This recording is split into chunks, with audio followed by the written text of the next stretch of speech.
10।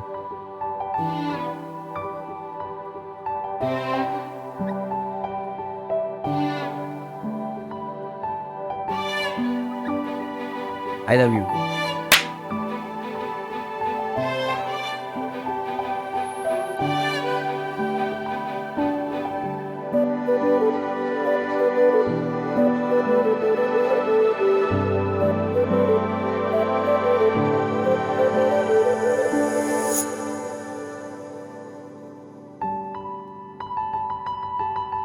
I love you.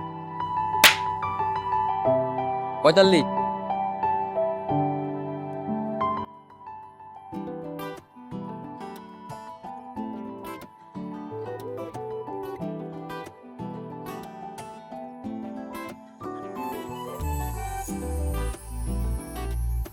I love you.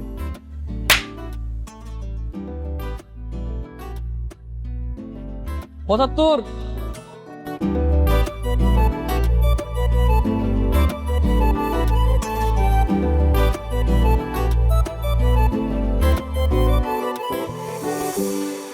শিলা, তোর আশিক তোর বাসার পিছে আইছে, তোর ডাকতেছে।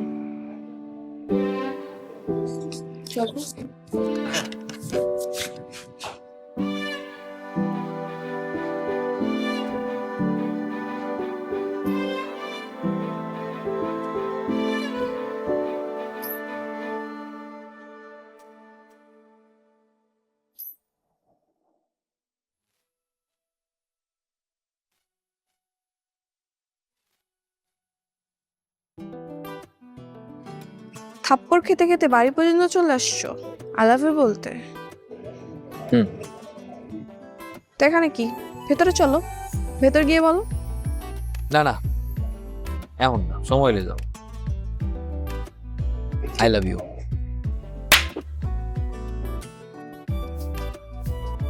98। 98 হয়ে গেছে? হুম। ঠিক আছে, বলতে থাকো। উত্তর পাড়ে কিন্তু আর দূরে থাপ্পড় বাকি আছে। বাবা বাড়িতে আছে, এখন যাও, দেখলে খবর আছে। ঠিক আছে, কালকে দেখা হবে না। হুম।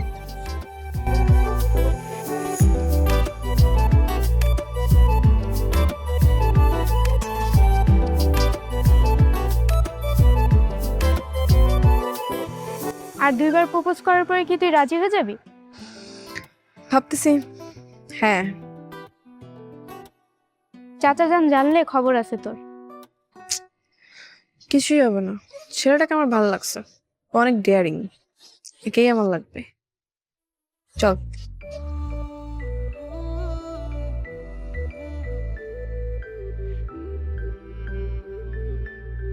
ফলক ভাই, চেয়ারম্যানের মায়ের দিকে যে ঘুরতেছেন, কাজটা কিন্তু ঠিক করতেছেন না, বিপদ হইতে সাবধান।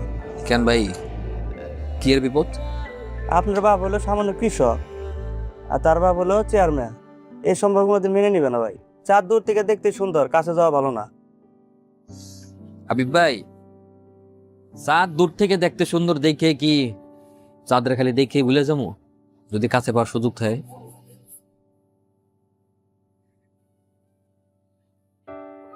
I love you. 99। এসব সংখ্যা কোনো লাভ নেই, আমি তোমাকে অ্যান্সার দিব না। মানিক, আমি তো গত 2 মাস যাবত বুকে সাহস নিয়ে 99টা থাপ্পড় খাইছি অ্যান্সারের লেগে। আমি কইতেছি অ্যান্সার দিবা না? তোমার মতো এরকম সাহস নিয়ে চিপায় চাপায় নির্জন জায়গায় সবাই আই লাভ ইউ বলতে পারে। মানে যদি আসলেই সাহস থেকে থাকে, তাহলে আমার বাড়ির ভিতরে গিয়ে আমাকে প্রপোজ করে দেখাও, তাহলে আমি বুঝবো তুমি একটা ডেয়ারিং ছেলে।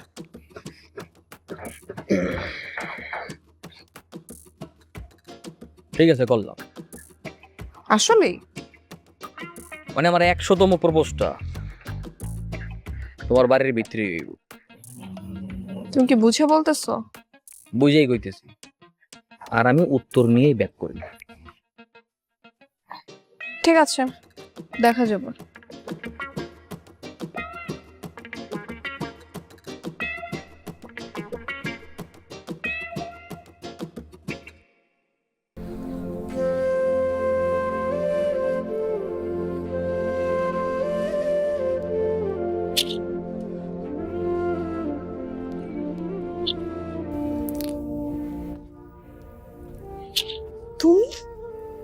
কি কি ভাবছিলাম ভাই বাবু? পাগল নাকি তুমি? তুমি সত্যি সত্যি বাসায় চলে আসছো কেন? I love you. ওই এখন যাও বাবা বাসায়। আমার উত্তর লাগে যাও না প্লিজ। উত্তর স্যার আমি কোথাও বেরিয়েছি না। আচ্ছা ঠিক আছে, আই লাভ ইউ টু। যাও। কিরে, এখানে একা একা দাঁড়া কি বকবক করতেছস? কিছু না বাবা। অনেক রাত হইছে, শুয়া পড়।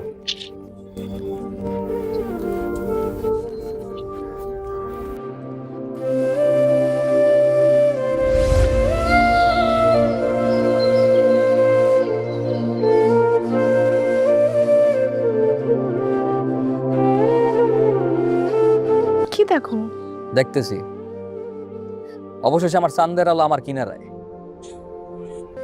জানো এই দুনিয়ার ভিতরে সবচেয়ে সুন্দর অনুভূতি কি? কি?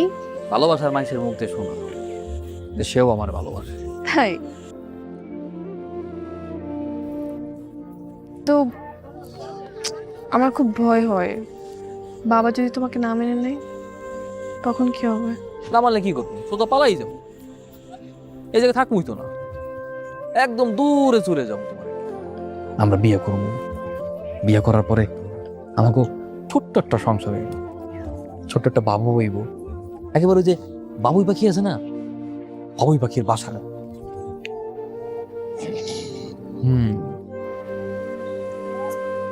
কি চুপ করে চুপে লেগে? যদি সত্যি এমন সিচুয়েশন হয়, যদি আমার লাগে পলান লাগে, পালাবান আমার লাগে? পালিয়ে যাব, তবে তোমার আমাকে কথা দিতে হবে তুমি কখনো আমাকে কষ্ট দিতে পারবে না, সবসময় এমন ভাবে ভালোবাসবা। কষ্ট দেবো কি লেগে? আমার দুনিয়াতে আছে কেটা? আমার শয়নে স্বপনে ধ্যান ধারণায় পুরা হৃদয়ের জুড়েই তো আমার ভালোবাসার মানুষ। কথা দিতে বলি, এটা তো আমি এমনিই করি। তাহলে গাছ ছুঁয়ে বলো ছেড়ে যাবে না কখনো।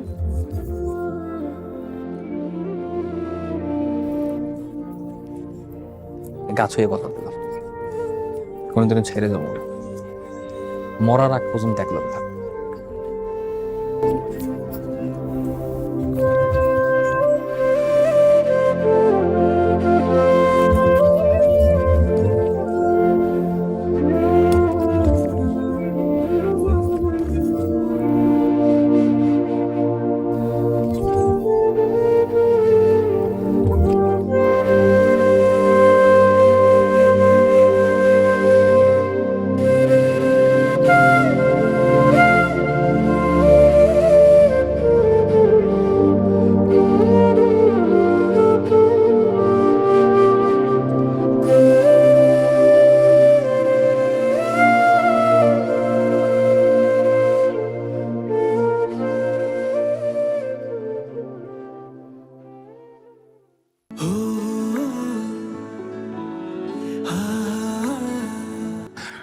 আমি সবসময় আল্লাহর কাছে একটা দোয়া করি, আল্লাহ মল্লা যাতে এক লগেই মরি। যদি কাউরে তোমার নিতে হয় মাবুদ, তুমি প্রয়োজন আমার নিয়ে নিও, আর আমি আমার তিসার মরণ করে দিন সহ্য করতে পারবো। তুমি বসো আমাকে জীবনের চাইতে বেশি। ভাই হ্যাঁ, ওই দেখেন। চল। এই হারামজাদা ফকিন্নির পোলা, তুই তমির চৌধুরী মেয়ের সঙ্গে প্রেম করস? কত বড় সাহস! এই ওরে পিড়া, মার ওরে! এই বাবা পরে চল। চলো পালিয়ে যাই অনেক দূরে, প্রেমহীন এই রাজ্য ছেড়ে। যেখানে দু চোখ গিয়ে থামে, চলো হারিয়ে যাই আজ দুজনে। তোমায় ঘিরে বাঁধায় আমার এই ছোট্ট ঘর, জানালায় উকি দিয়ে ডাকে এক নতুন ভোর। এই পলকে কি খবর রে? অবস্থা অনেক খারাপ। তোর বাপের লোকেরা অনেক মারছে, আর কালকে সকালে নাকি গ্রাম ছেড়ে চলে যেতে কইছে। ও একা যাবে কেন? দোষ কি ওর একার? দোষ তো আমারও। এখন এইসব বলে কোনো লাভ নাই, তোর বাপ এমনিই খেপে রইছে। আর শুনলাম শিকদারের নাতির সাথে নাকি কালকে সকালে তোর বিয়ে দিবে।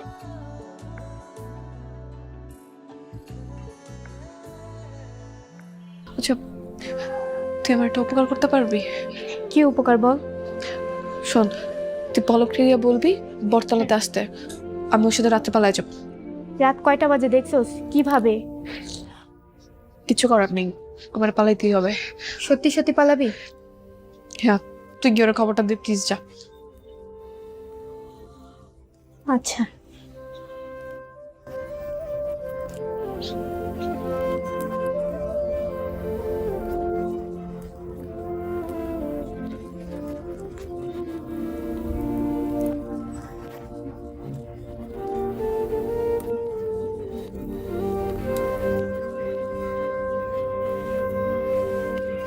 পলক, দাঁড়ানোর সময় নেই, পালাইতে হবে। আগে চলো রেল স্টেশনে যাই। স্টেশনে না, তাই না?